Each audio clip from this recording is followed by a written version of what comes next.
welcome to spring. Been meaning to say that in some of my other videos. Obviously, there's been some emotional stuff going on, but either way, it is spring. And it's funny because I actually find myself like I'm been looking back at like all the positive skills that I've been building. Some of them totally new ones, some of them ones replacing like unhealthy skills from years ago, like just that slow progress over time. And like I can remember having the hardest time getting up in the morning. And now, to be honest, it's hard not to get up early in the morning. Like, my body just naturally wants to. Like, even right now, like, I'm actually, like, it's funny. So, I was going into work early at the equestrian center and, like, getting the waters and the hay bags done early so that I have time to do court stuff and adulting stuff and parental stuff in the rest of the day. Like, and it's not that like I can't do it in the spot that I was in. It just seemed more efficient. And like, there's somebody that comes in and mucks stalls and stuff and blows things out. Like, it seemed like that way everything looked clear. By the time I was done, because hay bags, no matter what way you do it, like it can get messy and stuff, and so can waters. And but then they ran into this challenge of like, if I do it too early, or if I do all of that before the other person like goes and blows through things, then the waters get dirty on top, and it looks like the waters didn't get cleaned. So it's like now is timing things a little differently. Excuse me. So that I'm gonna try to make it so that when I go and I do hay bags, and that either I can do the hay bags and then the person can do their blowing and then I can do the waters.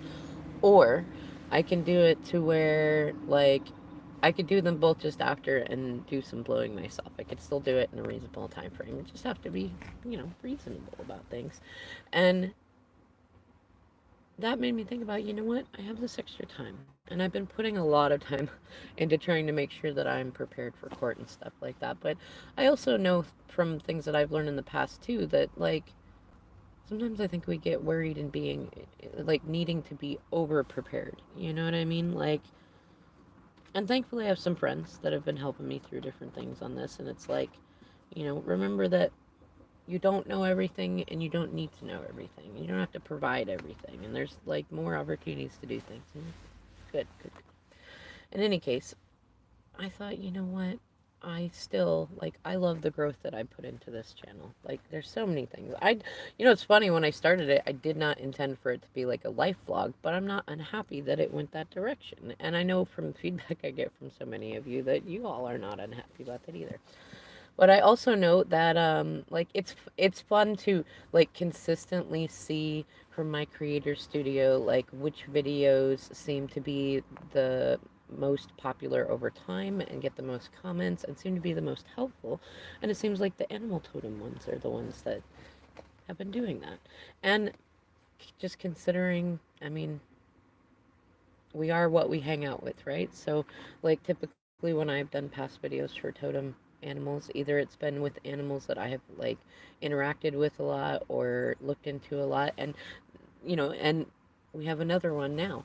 And I keep thinking about like I love like I have looked into a fair amount of like other people's interpretations of horse as a spirit totem or spirit guide and things like that. But I like gaining my own experiences both in like a more literal way or more psychological way, and then also in a spiritual way, and using that because like part of the beautifulness of the human experience and of the earth experience is that everything's always growing and evolving.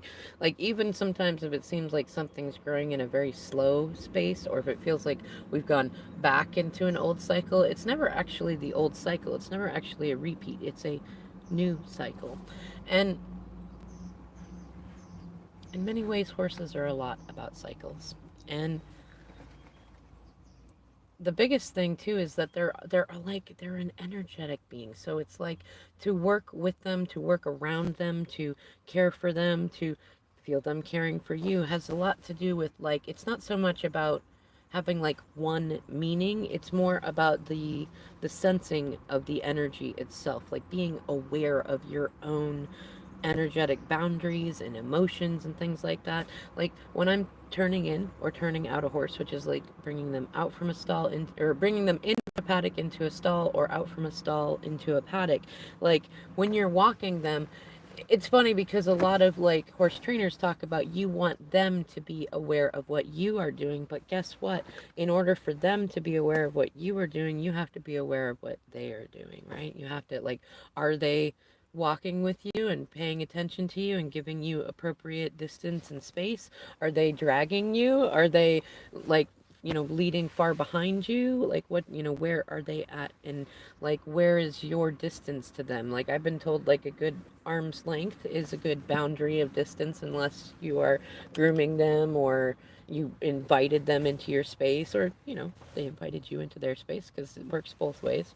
But it's definitely that sensing of energy, like most animals can tell what energies are in, and you can tell because of the way that they react. Like if you sit down and you're calm, your dogs and your cats and stuff, they're probably gonna sit down and be calm too.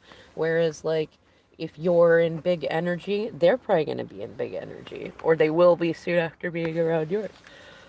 But horses though are also, it's not just about energy and boundaries. They're kind of a combination of, it very much reminds me of the Aquarius Leo axis. It's like the herd is very valuable and very important. Like a lot of the what I've learned is like a horse might get out and like some of them will like run off, but most of the time they never run far from the herd. Like so like if it's stables or an equestrian center or a farm or something like that, like they might run off for a little bit, and especially if you get into trying to chase them, like their prey drive, they're going to keep going. But they want to stay where the other horses are because they feel like that is safety, that is where food is, that is where other creatures like they are. But they also all have a very individual nature, like they like their own space, they claim their own space. And that's kind of something else too that like I don't see a lot of people talk about when it comes to horse totem energy, but it's very relevant. Like they teach you how to hold your space, especially like if you watch any horse trainers or you work around any horses, like they know that they are big. They don't always know that they are stronger than you necessarily. Some do, it depends. Like, but they do know that they claim their space, and with each other they claim their space. And there are some that like to have they like to have other horses in their spaces, and sometimes, and other horses that are like, no, I don't want any other horses in my space. So it's very individual within the collective, individual within the tribe sort of thing. And horses are also about like, it's like being cautious but also being bold. It's kind of like an in between space. Like horses are they're intensely curious. They're also mischievous and playful, but they're also very cautious because, as a prey animal, they're not sure if they're going to get eaten. Like typically they are, and sheep can be very similar in that way, although like I wouldn't say sheep are void of that, like that sense of empathy, but it definitely seems to be on a different level. Like I feel like horses have enough intellect that like they know when they're safe, they know when things are going on, whereas sheep typically are, they're mostly just scared of pretty much everything. I kind of experienced similar with deer and different animals like that, whereas horses kind of like, I like a lot of the natural horsemanship is it kind of in an energy. It's like you can, horses have kind of a lower mind, like a basic prey drive, and a higher mind, and we are very similar in that way, although ours is more of a predator mind, like at least biologically, our eyes, the way that our body's shaped, being bipedal, like we, at least to all other creatures, come across as a predator. You know what I mean? Like even if something else, like even if you were in the woods and a cougar wanted to get you and it saw you as its prey, it still recognizes that you are not like a typical prey animal, you are a predator also. And so there's definitely that cautious nature that horses have in there. And there's a lot of different people that have spoken about different dream meanings and things like that with horses, especially like white horses and black horses and things of that nature.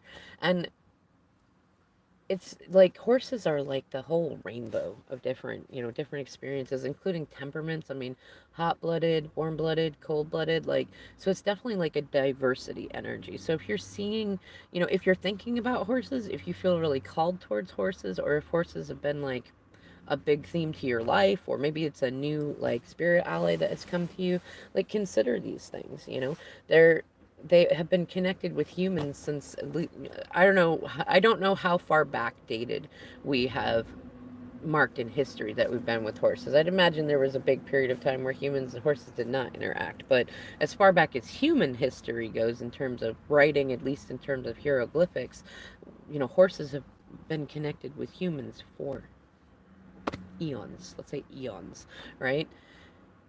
So they're definitely a part of our history and a part of our own DNA and vice versa. So like there's a very much an ancestral nature in there that you can look into. And it may be even that, if you're feeling connected to horses, or you're dreaming about horses, or you're thinking about them a lot, that there may be some sort of ancestral connection that like you've been feeling like you've been missing, or that you could look into, or you might just notice it lining up with those different things. You never know.